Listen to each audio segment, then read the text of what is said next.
If you've ever watched your favorite game morph into a storefront, your open worlds balloon into chores, and the patch notes prioritize cosmetics over combat, this video is the post-mortem report.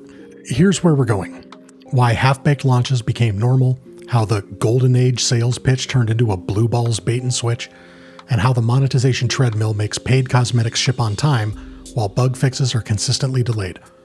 We'll peek behind the curtain at the developer pressure cooker, torch the myth that bigger is better in open worlds, and covering quality versus quantity, the fast travel paradox, and call out the real cost of grandeur. Broken games, drip-fed content, and infinitely delayed gratification. We'll hit innovation stagnation, the good enough trap, the player's shift from explorer to consumer, and most important, the way out of this mess. I'll lay down a fun first blueprint. Legacy, non-expiring progression, branching mastery webs, signature quests, social unlocks, dense emergent worlds, fast travel you earn, and seasons that deepen the sandbox. We'll close with a note to the devs, the North Star buried under LTM timers, and the community challenge to help rebuild games worth coming back to. If that sounds like a lot, good, because that's the point. We're not here to toss one-liners at a complex problem. We're here to take it apart piece by piece, name the pressures, unmask the incentives, and sketch a version of the gaming experience that feels less like a part-time job and more like the obsession that ruined our sleep schedules in the first place. Now, I'm not here to dunk on studios or roast every live service game on your hard drive. I'm here to say out loud what you already feel in your gut. Something fundamental has shifted. The joy that used to hit in the first 10 minutes now trickles in around week 3, if you stick around that long, and if it ever trickles in at all. So take a breath, unclench your fear of missing out, and let's talk honestly. If you've ever stared at your daily challenges like they were laundry, if you've ever fast traveled past the beautiful world you paid money for, if you've been gaslit into believing that your top-of-the-line hardware is somehow not up to the task of running a game with 10-year-old graphics, or if you've ever been told the fix you need is scheduled for a future season, this conversation is for you. Let's get into it. We've settled into a predictable consumer loop. We keep pre-ordering the dream, downloading a day one patch the size of a small moon, and telling ourselves, it'll get there. They'll patch this out. And sometimes it does get there, but too often the roadmap just feels like a scavenger hunt for features that should have shipped at launch. But you've bought the hype, spent the money, and logged the hours. You finally start to get into a groove with what the game has to offer. Only to one day boot up your favorite game and surprise, it's been updated with new bugs and an in-game store with the humility of a stranger that keeps asking you for gas money. We've even rewritten our vocabulary to make it feel normal. Early access, soft launch, live tuning. Those can be great concepts in the right context, but it's become a crutch for publishers to hoodwink us into buying unfinished products. All the selling points of live service gaming has become camouflage for, we'll finish the foundation after we decorate the lobby. You feel it in the basics. A combat loop that just misses, a progression tree with filler nodes, a crafting system that's technically present but emotionally absent, and frame rates that stutter like Scatman John.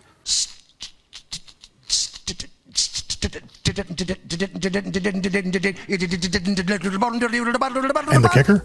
The promise is always slick. Pre-launch trailers hit like Oscar reels, but when you get hands-on, the texture's thin. You can sense the placeholders, the half-baked systems that needed more time in the oven, and the we'll circle back to that mentality. You realize that studios and publishers have outsourced their playtesting to you, the consumer. Launch day used to be the ultimate party. Now, it's a glorified beta release that you paid full price to test. You remember the golden age pitch? Long-term support, cloud gaming, AI NPCs that remember your childhood dog's name. The future was supposed to be wild. What we got instead is a very efficient content vending machine with better lighting and a steeper price tag.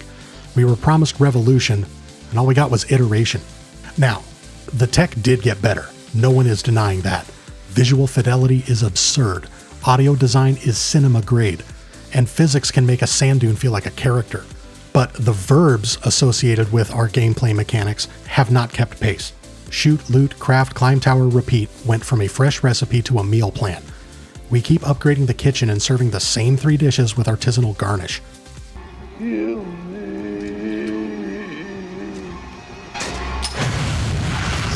And here's the quiet heartbeat.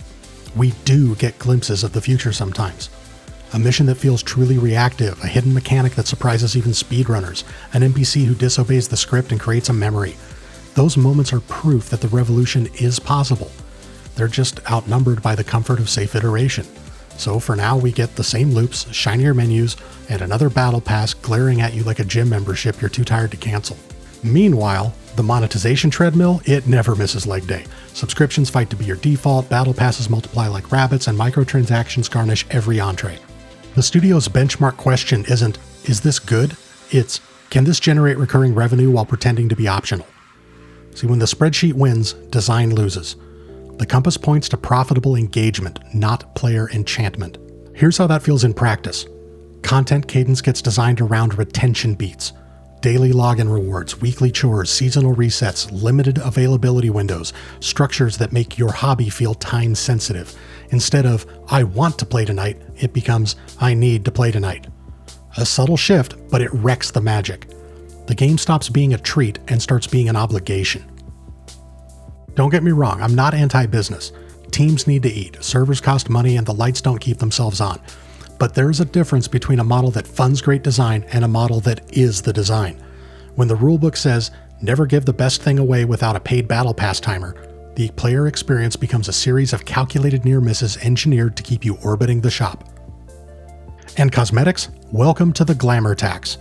We get walls of dazzling bundles, rotating shops, timed sets, choice everywhere. While the fixes that are needed to make the game play better, those live in a constant state of, we're looking into it. It doesn't matter what game you're talking about, the cycle is the same. Cosmetic skins are crisp, movement tech is creaky, bundles ship on time, server stability remains a carrot being dangled just out of reach. Patch notes promise big updates, but what always arrives is just a trickle of quality of life improvements alongside another premium bundle that costs a third of what you paid for the fucking game. So you might be asking yourself, why does this keep happening? Well, because cosmetic pipelines are predictable and marketable. A new skin can be scoped, scheduled, previewed, and shipped on command. Meanwhile, engineering work is chaos math. A netcode bug can take an afternoon or 3 months of archaeology through systems that have already been patched 47 times. Between the two, guess which deliverable fits the quarterly slide deck? Exactly. And players notice. We might not speak in the terms of development budgets and quarterly earnings reports, but we can tell when the car got a new paint job while the brakes are still squealing. Over time, that erodes trust. You start to assume that every balance pass is just a detour on the way to the next overpriced legendary bundle. Now, it's not a coincidence that every time Call of Duty introduces a new gun in their battle pass, it's insanely overpowered. Right up until they nerf it into oblivion, ironically in time for the next battle pass, which includes a gun that you will hear about online as super overpowered. These aren't reactionary balance pass adjustments. It's planned obsolescence. Let me be clear, it is not because the developers are cartoon villains. The vast majority of them want to make magic. But pressure flows downhill. Quarterly targets, live service calendars, cosmetic pipelines that scale predictably, while engineering still hasn't had time to look into the bugs that were introduced in Season 1. There isn't enough time, money, staff to work on both new bundles and the optimization issues that have plagued the game since launch. So the execs make them go with what's profitable. Fixing bugs does not increase revenue, but a new Mr. Hat operator skin for $25 absolutely will. The guaranteed thing ships, the risky thing slips. Add burnout, and passion gets negotiated into milestones. Creativity and innovation take a backseat to, does it fit in the drop cadence? Every week they have a triage meeting. The team debates, do we delay a revenue beat to fix a painful edge case, or ship the beat and promise a hotfix that may create 2 new edge cases next week? Greenlight the wild prototype that could redefine map traversal, or allocate those sprints to 3 store drops we know will improve our earnings report. On a whiteboard, you would choose both, but in real life, you back the item with a predictable forecast because predictability pays salaries. And burnout is real. Live teams don't get a we shipped, now we breathe moment. They ship, then they prep the next season, then the next. The most creative people in the room can end up glued to a calendar. The result is safer calls, smaller risks, and an art form that feels less like jazz and more like a metronome. Now, let's talk about open worlds, the oversized poster child of bigger is better.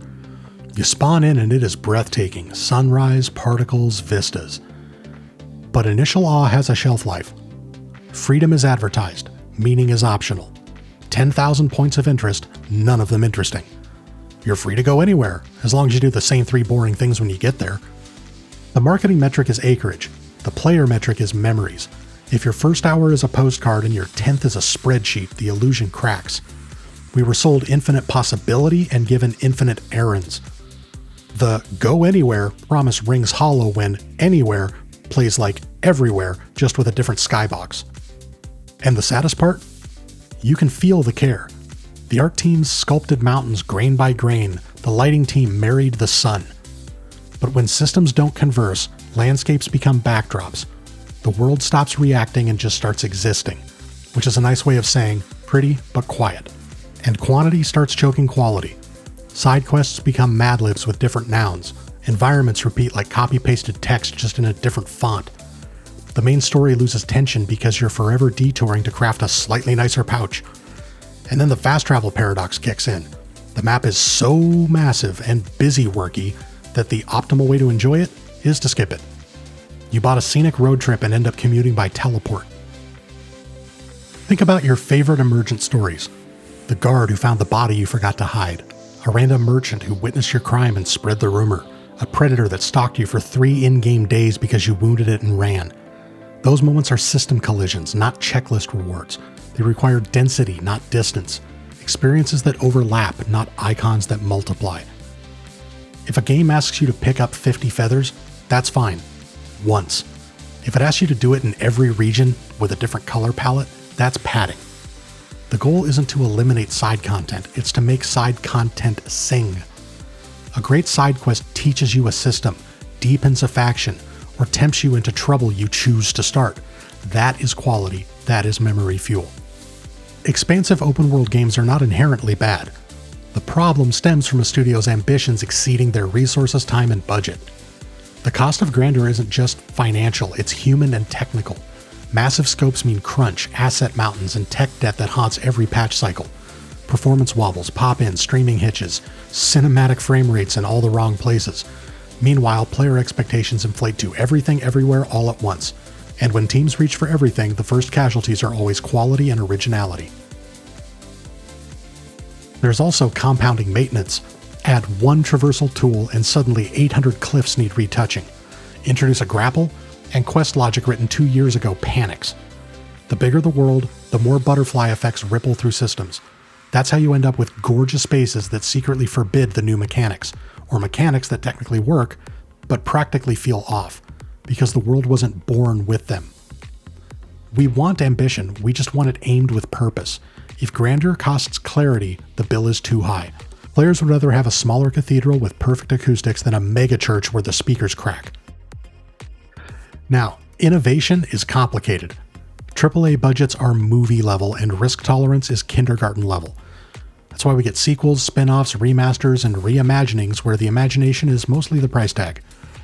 New IP feels like spotting a rare animal in the wild.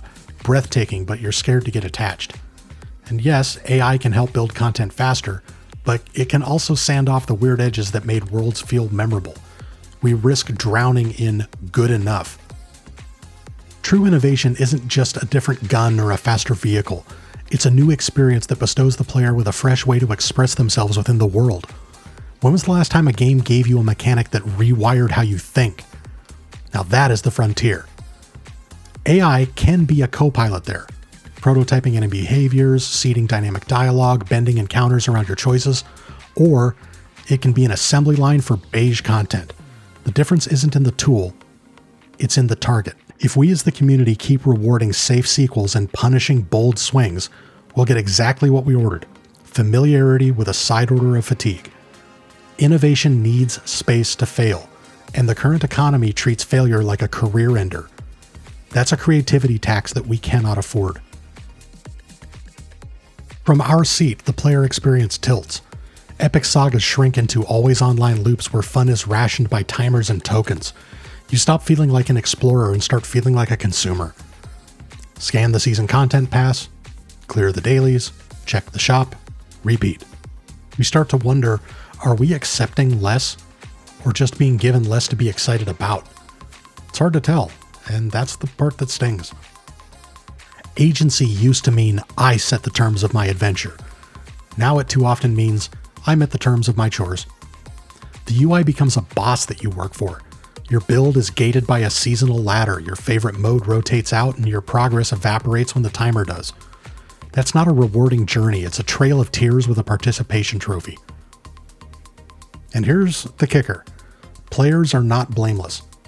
We chase the carrot, we click the shiny, we reward the tactics that exhaust us.